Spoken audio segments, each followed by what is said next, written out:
Türkiye Cumhuriyeti Dışişleri Bakanı Mevlüt Çavuşoğlu ile Çin Dışişleri Bakanı Wang Yi, Güneydoğu Asya Uluslar Birliği ASEAN 4. Sektörel Diyalog Ortaklığı toplantısında ikili görüşme yaptı. Görüşmede Çinli Bakan Yi, Uygur Türklere yönelik soykırım politikasını reddederek bunu ispatlamak ve dünyaya kanıtlamak amacıyla Türk heyetinin Uygur soykırımının sıfır noktası olan Doğu Türkistan'ı ziyaret etmesi için davet etti. Çinli Bakan Wang Yi, Pekin'in ziyaret öncesi güzergah belirlemek için Ankara ile yakın iletişim kuracağını dile getirdi. Çin Savunma Bakanlığı sözcüsü Tayvan Boğazı'ndaki gerginliğin tek sorumlusunun ABD olduğunu belirterek bunun tüm sorumluluğunu ve ciddi sonuçlarını ABD tarafı üstlenmelidir dedi. Sözcü, Çin tarafı Pelosi'nin Tayvan ziyareti ve iki ülke arasındaki ilişkiler konusunda ciddi tutumunu belirtmişti. Ancak ABD tarafı Pelosi'nin ziyaretini bilerek yaptı ve Tayvan Boğazı'nda gerginlik yarattı ifadelerini kullandı. ABD Temsilciler Meclisi Başkanı Nancy Pelosi'nin Tayvan ziyaretinin ardından Çinli bilgisayar korsanları da Tayvan'ın resmi kurum ve kuruluşlarına bir haftada 272 siber saldırıda bulundu.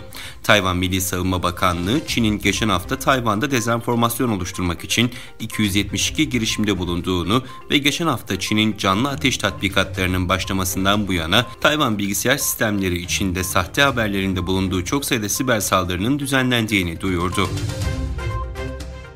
Ukrayna Ulusal Nükleer Enerji Üretim Kuruluşu, Rusya'nın Zaporijya'daki nükleer santrale mayın döşediğini öne sürdü. Rusya'dansa konuyla ilgili Ukrayna'yı suçlayan açıklamalar geldi.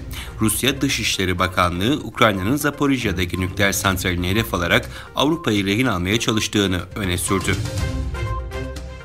Afganistan'da Taliban yönetimi başkent Kabil'deki dilencileri toplayarak kendilerine iş bulmasını sağlayacak bir hamle için harekete geçti. Karar kapsamında başkent Kabil'deki dilenciler toplanacak, kimlikleri kaydedilecek ve kendilerine iş bulması sağlanacak.